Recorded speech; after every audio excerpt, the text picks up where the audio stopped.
every moment spent in connection, reflecting on who we are and how we've grown, the moments that are full of joy and celebration, and then those moments that challenge us and ask us to change course, pivot in a new direction, and grow and change in ways that we never anticipated. Every moment spent in connection, sharing those reflections, coming together around shared experiences, changes who we are. Because it allows us to get to know who we are, to get to know our hearts, and it allows us to form connections and community around shared passions, interests, and joy. Welcome to Lessons In, a new series from Seek the Joy podcast. Through conversations focusing on life's biggest lessons, this series will explore the joys we can find through these experiences and the connection and community we create through sharing our reflections. It's an open and honest look at the moments and lessons in our lives that impact us. Every episode features a conversation that will leave you feeling inspired, motivated, full of joy, and get you thinking about the experiences in your life and the lessons they've taught you. Lessons In, a new series from Seek the Joy podcast.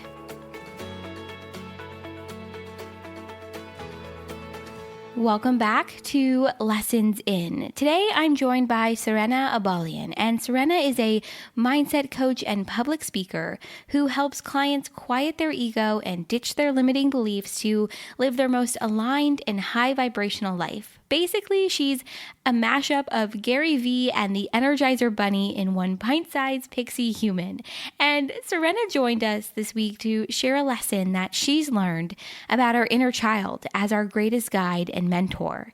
How we can really begin to work with our inner child, the growth that she's experienced as a result, and the joy that she's found. Sirena's reflections, honesty, and vulnerability will leave you feeling inspired and remind you that we're closer to our joy and our truth than we think.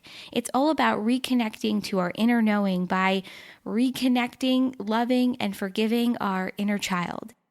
I was really excited to sit down and have this conversation with Sirena. We haven't really talked about inner child or inner child work on the podcast yet. And as Sirena shares, our inner child is always within us. They're easily tapped into, and they provide us this vast knowledge and guidance that helps us realign to our truest self and our desires. To learn more about Sirena, this week's new episode, and our series Lessons In, head on over to the website seekthejoypodcast.com. Everything is right there. All right, without further ado, let's dive into this week's new episode, Lessons in Working with Our Inner Child with Sirena Abalian.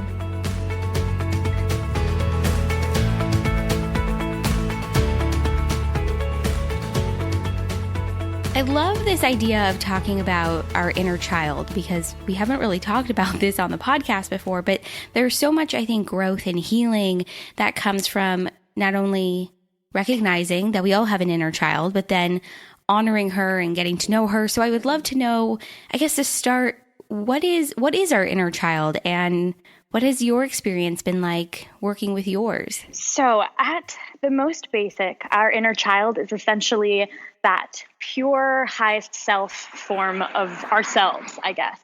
It is part of us that was programmed, usually people say between the ages of 0 to 4, 0 to 7 is when our subconscious mind is formed. And in that time period is also when, that inner child really takes full form, I guess. Mm-hmm. And essentially, they are always within us. They are easily tapped into, and they provide us this vat of knowledge and guidance that helps us to realign to our truest self and desires. I love that. So what has your experience then been like with your inner child and working with her and finding your path through all of this? Yeah, so I have a bit of a funny story. Well, I guess it's half funny. But when I was going through my mental health journey, I've had anxiety and panic since I was a kid. And I found myself, a year into university, very depressed. Mm-hmm. And within that time period, I felt very unaligned. I felt like I had lost so many parts of myself, and they were completely undiscoverable. I didn't know where they went. I didn't know who I was. And I remember I was at the Boston Aquarium, which if anyone ever gets the chance to go and visit, it's absolutely beautiful. And it's one of my favorite places because sea turtles are my favorite animal. So I was at the aquarium and I was looking at the penguins and the sea turtles. And I just remembered this like inner voice. There was something that kind of happened. And I just remembered hearing someone say to me, like, why aren't we enjoying this? Like, why isn't this fun? I'm confused. And this visualization of, me when I was 4 or 5 years old at the aquarium kind of appeared in front of me and in a very interesting way. And I didn't know anything about like spirituality or anything like that. And it just kind of showed up. And she looked at me frustrated and confused, like just felt very unrecognizable to me. And it was in that moment where it kind of hit me and I was like, oh my goodness, I have really gone so far away from who I am and what my truth is and what she wants. And so I remember that night I like went to my room and I just like imagined sitting my inner child down across from me in, my favorite outfit and looking at her and saying, how can I serve you? How can I make you feel safe? Like what makes us laugh? I forgot what makes us smile because I'd forgotten it all. I had been so far away from it. It seemed as if, I could never find that again. But through this very euphoric sort of experience, I guess, she appeared and she has been my guide and my mentor since that. And I always, always, always use her as my anchor because I do truly believe that, our inner child is our greatest mentor. I love this story. I love this story because I don't know about you, but I have found very often when I have moments where I'm doing something that I loved as a child or I'm somewhere where I loved as a child, you do feel that connection to who you were maybe at like 6 or 10 or whatever the age might be. And so to recognize that and to recognize that that inner child lives within us and that we can always tap back into it. I love the exercise that you shared of sitting her down in front of you and, imagining her in your favorite outfit as a kid. Is that a practice that you do often, or is that a practice, I think, that you share with your clients about being able to tap into their inner child? Because I know so many people are listening to this and thinking, okay, how do I start to do this for myself? Absolutely. So, I feel like when we talk about inner child or we talk about play, it has like these polar opposites. Like some people will view their inner child as this like broken, depressed, sad child in the corner that's like been traumatized and needs all of the healing and coddling. Or, the other extreme to that is, if I tell you to go and play, to tap into it, that means I need you to go on the swings or go on the monkey bars or treat yourself to a sugary dessert. And it's neither of those in my experience. Yeah. It's like you said, it's remembering the most purest form of yourself, whether it's looking at some photos or watching some home videos, if you're, blessed enough to have those, and just trying to remember what it felt like to feel happy, to, like run through the hills and feel lit up. And when I work with, my clients, I ask them, I say, put on your favorite outfit, whatever that was, or dress her up, dress him up, them up, in something that you would love to wear. Put on that princess outfit or like that teenage ninja mutant turtle outfit if you need to. And then sit them down like you would any child and begin to introduce yourself to them again. Ask them what their favorite color is. Ask them what their favorite treat is. Ask them what they're watching on TV. Because I think the way that we live life right now, as everyone in Positive Listening can attest to, is we're so far away from that joy. We're so far away from our inner groundedness, our inner knowing, that we've come to try and adopt beliefs and habits that other people tell us works without ever consulting the truth of ourselves. And for some people, taking care of their inner child looks like, slurping on a freezy, which I've been doing a lot this summer and I love. And then, for me, at least in my experience, when I was depressed, and I do fall back into those times of needing that support again, which is sometimes every day and sometimes not for weeks, Yeah. For me, asking her a very important question was like, what made you feel safe? And it was, finding my teddy bear or finding a heavy blanket and like wrapping myself up in that. And So knowing that like there's so many ways in which we can tap back into that it doesn't have to look like extreme healing or going to a therapist or, swinging on the monkey bars. It can be something in the middle of grabbing an adult coloring book or just hanging out with a friend with like no agenda whatsoever, or watching, movies that you used to love as a kid.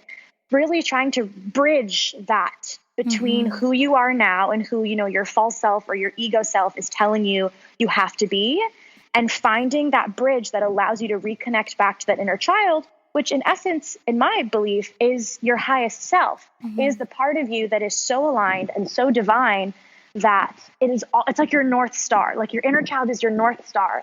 And I have made a promise to her and in turn myself that I will spend every single day serving her. And doing that has just been, pure magic. Yeah. The timing of this conversation, I think, is so interesting because I think one of the greatest sort of realizations a lot of us have had during this time, during COVID, during this pandemic and being in quarantine is, wait, are we happy with where we are? Am I feeling joy? Is this like a satisfying career or relationship or living situation? I know so many of us are asking ourselves these questions, and I have been thinking about them in my own life, but I love that to answer these questions, what you have done in your own life is to ask what it is that you felt joy as a kid, or what made you feel loved as a kid, or feel safe or grounded. I love this because I think you're right. So much of who we are, in like that purest, like who we were as a kid, that's really who we are. And we stray from it through conditioning, through learning, through parenting, through going to school.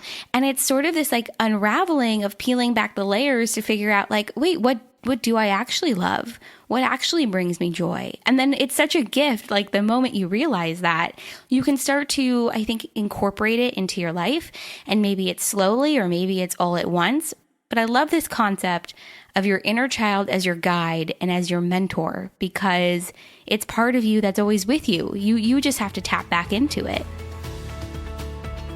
Taking a really brief break from this fantastic conversation with Sirena to share with you guys this week's sponsor, Nomad Always at Home. Nomad Always at Home was started by founder Phoebe Leona during a time of overcoming great loss in her life, the sudden passing of her father and an unexpected ending of her 15-year marriage in a span of 3 months.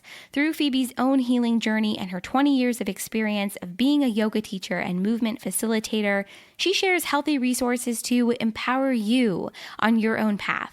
Her latest 6-week program, Who Are We Becoming? Our Healing Journey, gives you an opportunity to take a closer look at your life with a fresh perspective through the eyes of her very own somatic healing movement practice, Movement 109, and holds a safe space for you to share and celebrate your own story in the presence of an intimate group as a way of healing and celebrating your life. There are only a few spots still available for this 6-week series, so make sure to join at nomadalwaysathome.com, and you can save $50 when you use the code SeekTheJoy2020 now through September 28th.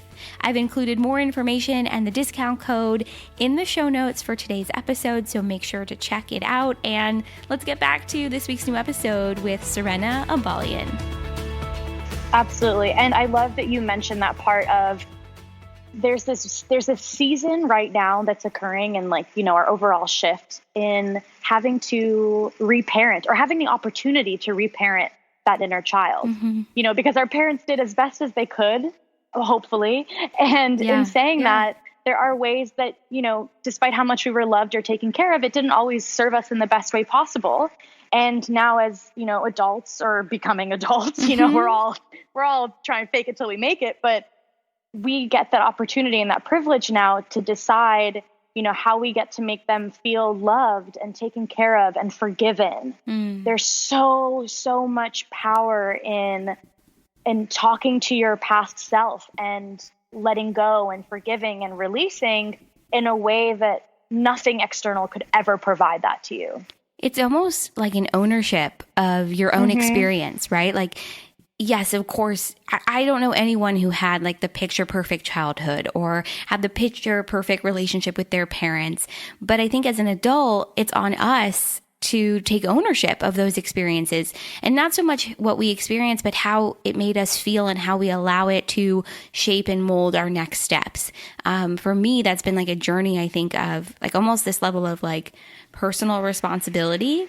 So I love what you shared about this and how you can reparent yourself. You can go back and give yourself forgiveness, show yourself more love, and then that carries on with you, moving forward too. Absolutely, absolutely. What has really surprised you the most about working with your inner child, or really adopting your inner child as your guide or your mentor? Because it sounds like you've been doing this for a while. So I'm curious, what has surprised you the most about all of this? That's a great question. I think what surprised me the most about healing my inner child, or just having her, like you said, as my mentor, honestly, it taught me the power of taking care of myself and releasing any sort of shame and guilt and past narratives that were ingrained into my subconscious, and knowing that is not my identity. It's not a part of me if I don't want it to be, and that I have complete control of, my conscious self to reprogram that, to recognize it, to have self-awareness around it, to recognize it and to understand that they are not broken at all. They are just this, soul in their earth suit trying to do their freaking best at life. And that's all that we could ever ask of, other children. So that's all that we, ever want to really ask of ourselves. So that's been the most surprising and like bountiful thing from it, for sure. I love how throughout this conversation you've been sharing how you're not broken. It's not like you're somebody that needs to be fixed.